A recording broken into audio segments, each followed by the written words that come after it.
बिस्मिल्लाहिर्रहमानिर्रहीम। मैं जनाब स्पेशली मैं यूरोप से आया हूँ, ग्रीस से, सिर्फ इलेक्शंस के लिए और इसमें पार्टिसिपेशन के लिए। जो इधर हाल था, जो इन्होंने पाबंदियाँ लगाई हुई थी, यार किस मुल्क में ऐसा होता है मुझे बता, सिर्फ मुझे बता दें किस मुल्क में ऐसा होता है। एक पार्टी को ये बिल्कुल भी नहीं छोड़ दे कैंपेन के लिए, और बाकी पार्टियों को खुली आज़ादी थी।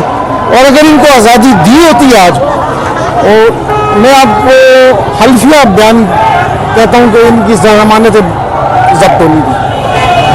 और हक जीतता है, बातिल हमेशा हारता है। तो ये मर्द मोमिन, मर्द हक है, इमरान खान वलीउल्लाह है इस ज़माने का। उसको उन्होंने जेल में डाल दिया और सारे चोरों को और सारे गद्दारों को उन्होंने बाहर छोड़ा हुआ है। कसम खुदा की, हम बाहर यूरोप में 1 करोड़ फॉरेनर्स हैं, हम खुदा की कसम रोते हैं, कौन क्या सूरत है। हमारे पाकिस्तान की हालत क्या कर दी है।